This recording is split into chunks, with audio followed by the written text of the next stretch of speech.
Наше общество за последние 10 лет погрузилось в очень глубокий сон.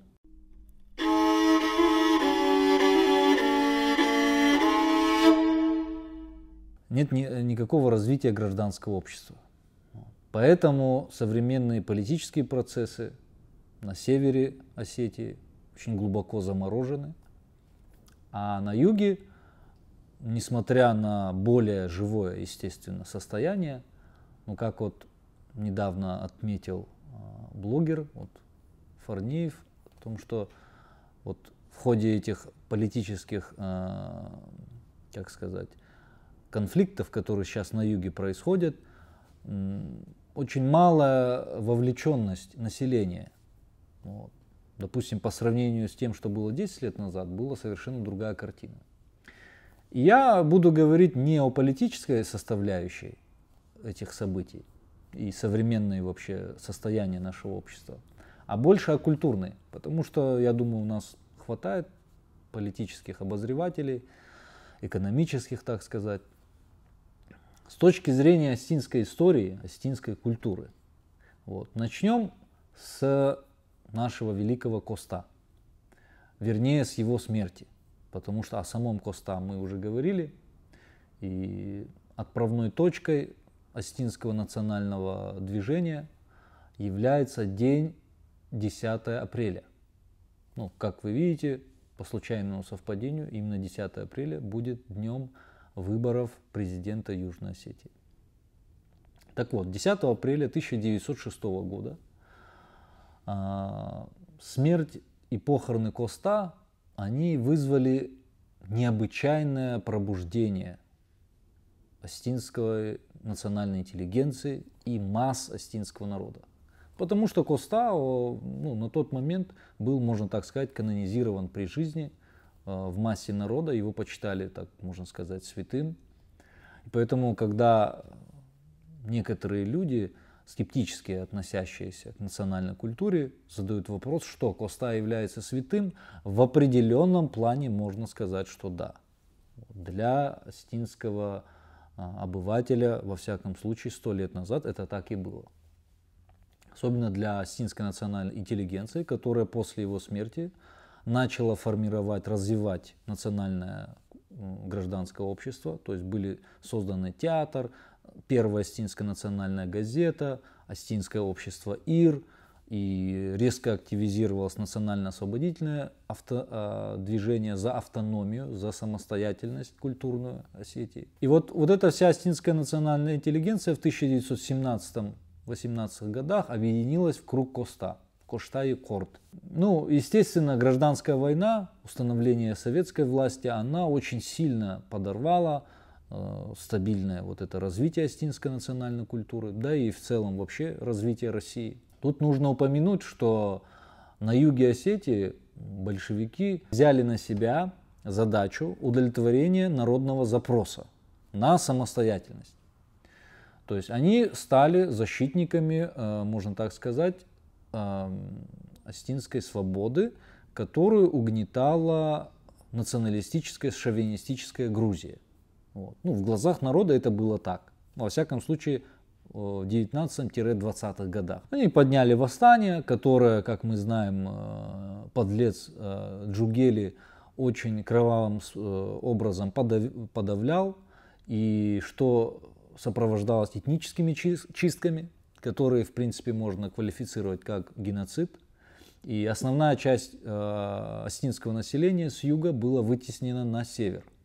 И самое интересное, что здесь, на севере, этих повстанцев с юга Осетии большевики решили использовать, так как для них, естественно, не было никакой разницы и значения о том, что как это повредит национальным интересам Осетии или нет.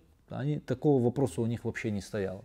Они руководствовались интересами большевистской партии России. И большевики решили отправить закаленных в боях и имеющих хороший боевой опыт юго-осетинских большевиков на Деникинский фронт, который в 2020 году уже был в районе Кавминвод. Там находится станица Баргустанская, или Бургустан. Вот туда и отправилась Юго-Осетинская бригада, так называемая, да, боевая. И вот там в тяжелейших боях с деникинцами Юго-Осетинская бригада понесла очень тяжелые потери. И вот каким образом эти потери отразились на статусе Южной Осетии? Этот вопрос решался уже в 1921-22 годах.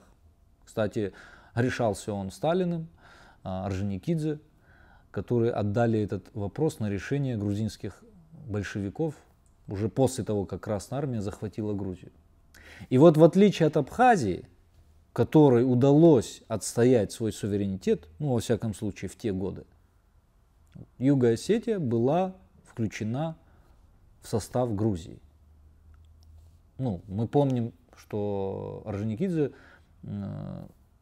сформулировал это так, что так как раны, нанесенные абхазскому народу грузинскими меньшевиками, еще не зажили, мы готовы пойти на то, чтобы Абхазия не входила напрямую в состав Грузии и осталась как суверенной. Вот Южной Осетии не удалось отстоять это, юго-осетинским большевикам, да, тому же Александру Джатиеву и другим. А вот почему им не удалось это отстоять? Ну, я так думаю, что в том числе и по причине значительных потерь, которые понесли юго-осетинские большевики в ходе сражений за Бургустан на Кавминводском фронте с деникинцами. Хотя деникинцы напрямую с Югой Осетией никак не воевали. То есть они прямым противником Югой Осетии они не были. Противником Югой Осетии была только Грузия. Вот. То есть, соответственно, многие люди, погибшие в Бургустане, они имели уважение в обществе, так как отстаивали свободу Югой Осетии в ходе войны с Грузией. Они имели боевой опыт, они имели, как сказать, в конце концов силу и авторитет, и они могли бы повлиять на решение статуса Югой Осетии. Но этого не случилось. И после этого, как мы знаем, как на севере Осетии, так и на юге за советское время, в 30-е годы особенно, была уничтожена вся национальная интеллигенция практически, большая ее часть, та, которая именно направляла самостоятельно курс развития осетинской национальной культуры. И новое возрождение началось только ближе к концу 80-х годов. Это новое возрождение, естественно, в ходе распада Советского Союза и агрессии новой националистической, шовинистической Грузии, это возрождение привело к созданию такой партии, как Адамон Нехас. Одним из ее идейных лидеров был уважаемый Алан Чочиев, и другие лидеры, которые стояли вместе с ним. На севере Осетии можно вспомнить Солтанбека Таболова. Это тоже человек, который внес очень значительную лепту в возрождение национального самосознания. Но, как мы помним, после подписания Дагомысского мирного договора, к сожалению, национальное движение, как оно быстро загорелось, так оно быстро стало тухнуть. Причиной этого стали внутренние разборки в Южной Осетии, когда в ходе трагических событий в Приси погибли представители ополчения, которые защищали Южную Осетию, так скажем, в лице только сформировавшихся правоохранительных органов, это были криминальные элементы. Так или иначе, и те были защитники Юга Осетии, но между ними произошла, можно так сказать, гражданский конфликт. И самое главное, что Алан Чочиев и Олег Тезиев, которые стояли у истоков, у идейных истоков формирования суверенной Юга Осетии, они были вытеснены, по сути, изгнаны с Южной Осетии. К власти пришли, по большому-то счету, бывшие коммунисты, деятели грузинского обкома, вот, Грузинской коммунистической партии Юго-Осетинского обкома. И эти коммунисты, они правили фактически до вот того времени, когда к власти пришел Эдуард Джабелич Кокойты. Вот. Если говорить о севере Осетии, то тоже после 1993 года, когда мы отразили агрессию ингушских националистов, то никакого национального строительства по большому счету не велось. Вот. К большому сожалению, вот Султанбек Таболов трагически погиб в 1993 году, Рухсагу, действительно был великий человек. И с тех пор наше общество оно было захвачено вот, возможностью легкого заработка там, на алкогольном бизнесе. Вот. И, к сожалению, надо констатировать факт, что вот это увлечение заработком именно на алкогольном бизнесе, в самой идее заработка ничего, естественно, плохого нет. Но когда это делается в ущерб национальному культурному строительству, мы видим, к чему это привело. А к тому, что к началу 2000-х годов, то есть по сути, то есть мы подошли к такому уровню, что национальное самосознание осетинское, оно стало угасать в ходе развития общества, основанного на потребительстве. Что я имею в виду под потребительским обществом? Естественно, стремление человека к комфортному существованию, то есть обладанию хорошими условиями жизни, абсолютно естественно и нормально. Но ненормально, когда это является единственной ценностью для человека, когда он полностью изолируется от вопросов культуры и общества, в котором он живет. Это является верным признаком не только упадка духовного, но и, можно так сказать, вырождения. Вот. Я тут, думаю, Америку не открою, я думаю, многие это заметили, что наше общественное самосознание после гибели или отстранения многих национальных лидеров, да, таких как, допустим, Бибо Дзуцев, которого убили, вот, отстранение, как я уже сказал до этого, Алана Чочиева, Олега Тезиева, вот, и так далее. Да. После этого им на смену не пришли новые люди. Наоборот, в 2004 году на севере Осетии произошла самая большая осетинская трагедия в Беслане. И, конечно, такая рана, она еще по большому счету и не зажила, наверное, никогда не заживет. Но самое главное, что в ходе осознания этих всех потрясений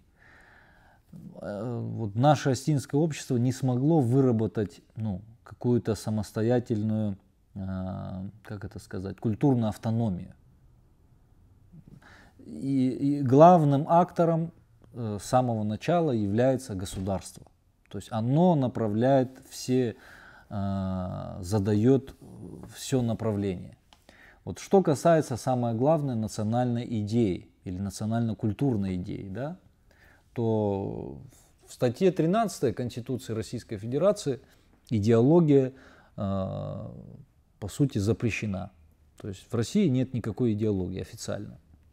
Хотя декларируются некие традиционные ценности, так называемые скрепы, но по сути это все очень размыто и неоднозначно. То есть каждый может трактовать патриотизм и, скрепы по-своему. Вот. Но что касается, допустим, Южной Осетии, то в статье 33 Конституции Юга Осетии есть такой тезис, что основами национального самосознания осетинского народа являются православие и традиционные народные верования. Но что мы видим? Что на сегодня религиозные деятели отстранены от формирования гражданского общества. Да, формально они, конечно, участвует в всяких там как это сказать, круглых столах там и так далее. Вот. Но это, естественно, является недостаточным. И помимо религиозных деятелей у нас есть еще светские деятели науки, так как у нас значительная часть населения является нерелигиозным, и для них тоже должны быть определенные спикеры или представители этой части общества. Вот. Но, к сожалению, пока что этого не сложилось, потому что деятели науки, деятели, вот так сказать, гуманитарной интеллигенции, они в начале 2000-х тоже фактически отстранились, отдав вот это поле идейно-культурного строительства на откуп полностью государству. То есть государство решает, в каком направлении будет двигаться национально-культурное развитие того или иного региона. Хотя, как мы видим на примере Чеченской Республики, которая является форпостом России на Кавказе на сегодняшний день, вопреки, как сказать, такому тезису, что Осетия является форпостом. Нет, на сегодня форпостом является Чеченская Республика. И ее глава об этом неоднократно сам заявляет. И действительно это так. Статус и политическая автономия Чечни, она на сегодняшний день возможна благодаря культурной автономии. Благодаря тому, что общество развивается чеченское на основе своей традиционной культуры. Вот. У нас в Осетии, к сожалению, несмотря на то, что очень много говорится на эту тему, по факту на сегодняшний день существует общество сугубо разобщенное. То есть не существует какой-то определенной единой идентичности осетинской, культурной. Вот. То есть есть, да, определенные силы, которые так видят модель, есть, которые так видят, есть так, но какой-то определенной четкого понимания нету, что такое на сегодня осетинская идентичность. Если, конечно, не говорить о определенных там аспектах национальной кухни, я думаю, ни одна национальная идентичность не может брать за основу кухню.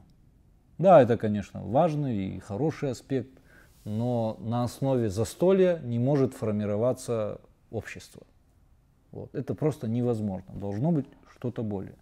И что это более, да? Что я конкретно предлагаю? Естественно, те политические силы, которые есть в основном сейчас только на юге, где есть какая-то конкуренция, потому что на севере, как мы видим, все настолько парализовано и заморожено, как, наверное, и в целом по России, что никакой культурной автономии, по сути, ее нет. Все как будто находятся в таком состоянии апатии и толком даже не понимают, что им делать. Вот. На юге Осетии какая-никакая есть, естественно, конкуренция политическая. И что могло бы послужить основой консолидации тех политических здравых сил на юге, которые хотят справедливости и демократии, да? Что они могут предложить? Я считаю, что такой программой должно быть возрождение осетинской соционормативности. Необходима актуализация осетинской традиционной нормативности, основанной на христианских ценностях и в первую очередь на традиционных народных верованиях. Этой нормативности, которую мы называем Ахдау, ее необходимо ввести, актуализировать именно политическим силам на юге Осетии. Потому что для консолидации нужен не столько общий противник, сколько общие ценности. То есть только тогда это вызовет массовую поддержку народа. Конечно, можно говорить в первую очередь политикам о экономических проблемах региона. Да? И, допустим, на юге Осетии, как и на севере, кстати, проблем хватает экономических. Да? Кстати, что на севере, что на юге, как такового, ну, нету какого-то развития экономического. Наоборот, очень депрессивный наш регион. Очень депрессивный. Но я все-таки настаиваю на том, что экономические процессы и политические процессы, они зависят от культурного состояния общества. Вот. Наше общество само крайне и крайне пассивно. Ну, особенно это, конечно, касается севера.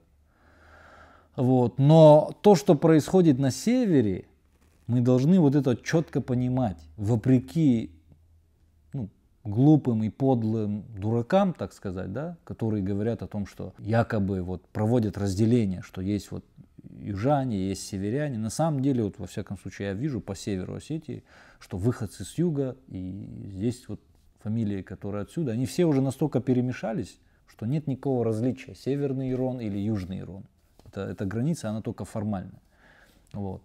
Поэтому и вопреки тем глупым, безумным людям, которые говорят о том, что не вмешивайтесь в общественные процессы юга, тем, кто с севера хочет, допустим, поучаствовать. Такая же глупость, как и здесь, которая относится негативно к выходцам с юга. То есть мы должны понять, что мы должны формировать единую культурную идентичность осетинскую. А для этого, помимо вот формирования нхасов, да, которые должны быть не штыр-нхас, вот этот номенклатурный, советский, где никакого, по сути, влияния не имеющий на общественные процессы, а должны формироваться реальные нхасы, на которых все люди в соответствии с нашими обычаями, мужчины, могут высказываться и решать общественные проблемы, которые актуальны для нашего общества. Вот. Должна быть создана национальная система образования. Вот этот тезис, его обязательно должны выдвинуть те политические силы, которые есть, вот, свободные, да, в частности на юге Осетии. Ну, конструктивная же какая-то повестка должна быть в культурной сфере, помимо экономических, политических моментов. Вот на сегодняшний день мы видим, что проводится конкретный курс на ассимиляцию. То есть осетины стремительно ассимилируются. То есть, можно назвать это русификацией. Вот. Но те осетины, которые ассимилируются, они же не становятся русскими. Они становятся ни теми, ни семи. То есть они перестают быть осетинами, но и русскими они не становятся. Просто они утрачивают остатки, так сказать, национального самосознания. Но для того, чтобы появилась национальная система образования, для этого нужна национальная идея, вот, которая шире, чем национальное образование. Я же говорю, это создание некого совета, да, или собрания из людей, которые реально обладают каким-то социальным авторитетом. Вот на севере, допустим, после Бесланской трагедии, вот таким авторитетом, как я вижу, обладает такая общественная организация, как Матери Беслана. Я очень надеюсь, что она пользуется всеобщим уважением, не только потому, что эти женщины перенесли самое великое горе, которое только могло быть, но и за то, что они делают для развития гражданского общества, отстаивая интересы живых людей, которые сейчас еще борются за то, чтобы им предоставили достойные условия жизни и реабилитации. И, кстати, матери Беслана, они высказывались и по делу Цкаева, и по арестантам, которые идут сейчас судебные дела после волнений 20 апреля. Потому что действительно, как я считаю, повторюсь, что несоизмеримо жесткие наказания выставляются одним, и суд смягчает сроки наказания, запрошенные прокуратурой по делу Цкаева. То есть вот такая непропорциональность. Потом мы еще видим религиозных деятелей, которые, допустим, Хаджи Мурат Гацалов, Слава Джанаев, и некоторые другие, которые пользуются все-таки положительным восприятием, да, в осетинском обществе. К чему я привожу это? Что вот нехас, реальный нехас, да, он должен формироваться из таких людей. Не просто абы кого туда засунуть, как говорится, говорящая голова. И чтобы в соответствии, как говорится, с программкой эти люди могли вот рассуждать только на те вопросы, которые безопасны, чисто по каким-то культовым или ритуалистическим делам.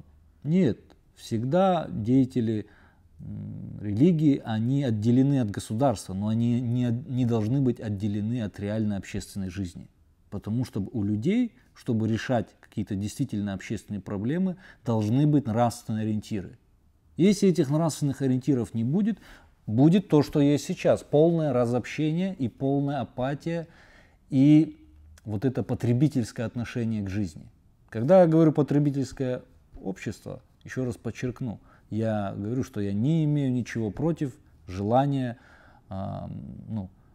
обладать, как сказать, комфортом, да, и стремлением к достойным, нормальным условиям жизни материальным. Но это не должно становиться единственной ценностью для людей. Почему? Потому что если это становится единственной ценностью, и вы отдаете государству, причем зачастую непонятно какими силами управляемым, если вы ему отдаете вопросы, связанные с культурой и с идеей, да, то оно вас лишит комфорта. Вот что самое главное. То есть у вас не будет никаких материальных благ. Вы рано или поздно всех их постепенно лишитесь. А потому что вы не хотите самоуправляться, вы не хотите самоорганизовываться, вы не хотите думать об обществе. Вот если каждый будет жить в своем каком-то мане-мирке, как говорится, моя хата с краю, то ничего не получится, и такое общество, оно, как мы видим из истории, оно всегда разрушается, оно уничтожается, оно стирается, как некая ненужная вещь. Поэтому я призываю всех наших зрителей, слушателей к тому, чтобы вот этот процесс, который в природе происходит, да, разморозки, да, вот после такой долгой навязчивой зимы, вот тоже выйти из этого состояния и участвовать в деятельности национальных, культурных обществ, вот, участвовать в дискуссиях, как-то находить в себе единомышленников. Естественно, все в рамках закона, никакой противозаконной деятельности речи даже не может быть. Вот. И главное, чтобы мы осознали, что отсутствие культурной субъектности ведет к отсутствию политической субъектности. Соответственно, отсутствию экономического развития. Потому что только политическая субъектность может быть использована обществом для развития экономики. Если мы здесь, которые живем в этом регионе, это и есть здоровый федерализм, когда мы отстаиваем свои региональные интересы. Но для того, чтобы мы отстаивали региональные интересы, мы же должны быть патриотами своего места. А патриотизм, он может быть реальным, а не размытым и вот таким бравадным, как сказать, только если у нас будет активность гражданского общества, основанная, естественно, на национальных ценностях. Только так, по-другому, просто другого выхода нет.